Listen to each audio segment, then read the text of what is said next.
astronaut, ladies and gentlemen. When was the last time you had an astronaut in here, huh? I mean, I know a lot of you have been to space, but that's another story. And the director of the documentary, William Shatner, you can call me Bill, Alexander Philippe.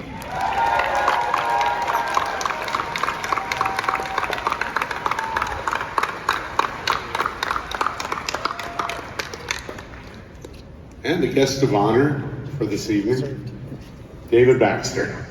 Legion M's, David Baxter.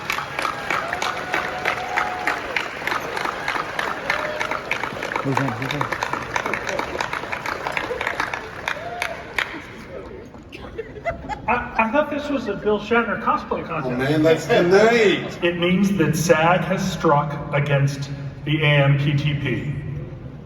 As a lifelong SAG member, and in support of my acting brethren, I have chosen not to cross SAG lines, even though technically our documentary doesn't fall under AMPTP jurisdiction. So sadly, I am unable to join you in person. Last year in Hall H, I offered you, the beloved fans of science fiction and fantasy, the opportunity to come along on a deeply personal journey with me and help invest in our documentary, You Can Call Me Bill. You truly stepped up. The film was funded in just 4 days. Thank you all. If I was sitting before you now, I'd be telling you about our innovative plans for the film's wide release. Instead, I leave you in the very capable hands of our director, Alexander Philippe, Jeff and David, our executives from Legion M, and my friends Michael Edmonds from Blue Origin, and fellow astronaut Katya Echazarreta. Nice try. And thank you. And Rachel Hines from Space for Humanity. Buckle up and enjoy the panel. Sincerely, William Shatner. But you can call him Bill. Before we start talking about essentially his very first experience with death to what he will be when he dies, which is he's made the decision to be a tree. He will have a redwood tree planted over his ashes. Spoilers! Hey. All right, I think it's a good time to take a look at that stylish approach. Ken? Transformation, which I think William Shatner is a perfect example of that. So there's a psychological shift that happens to astronauts called the overview effect. So when astronauts go to space and they look back down on our planet as this interconnected, fragile, blue, beautiful ball of life in the infinite universe, there is a documented cognitive shift that happens to astronauts when they're up there and they come back down changed people with completely new perspectives about everything that is happening on our planet, from the environment to politics to humanitarian issues, and even to their place in their local communities. And I've heard the accounts of dozens of astronauts at this point, and some of them say it all hit them at once. Some of them say they came back and they thought about it for a long time, and then that's when it hit them. And William Shatner, watching him come back down live and immediately being in tears at what he saw, and immediately it driving him into and being an advocate for the environment in a really big and important way. I think it's just a perfect example of how this can impact people. So we sponsor people from all over the world to go and have this experience so they can come back down and be seeds for greater change in the world. And we really believe that expanding our perspective is the most important thing that we can do right now as a civilization, when all of our greatest challenges that are happening are planetary in their nature.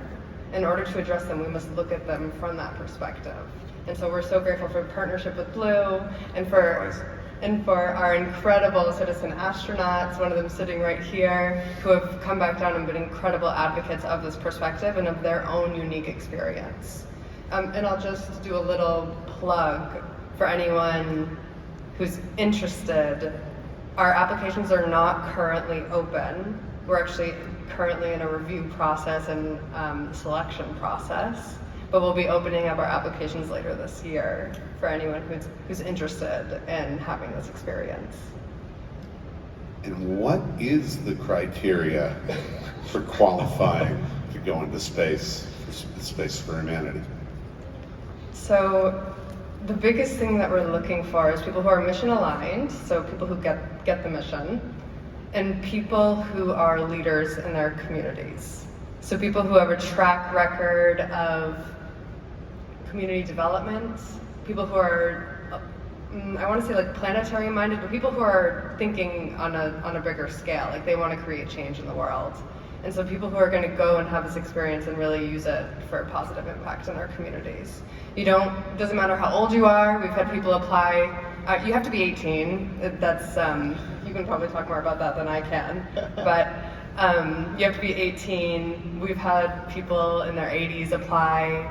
And you can be working on any sort of mission.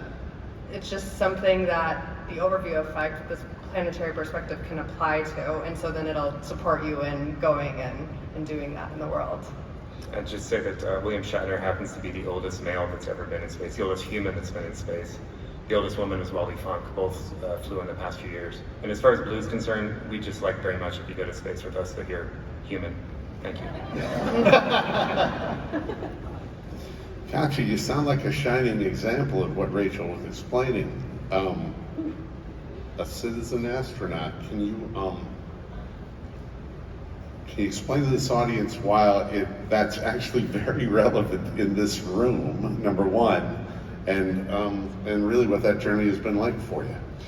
Yeah. Can I do this? How can I do what you're doing? And to be able to explain that to a child, to have to tell a child, you can't. That's the truth. Or you can lie, work hard, study, and you'll get there eventually. If you're able to get citizenship to another country, if you're able to somehow get out of the environment that you're in, if you're somehow able to find the money, right? All of those ifs. So that's when I decided to take action.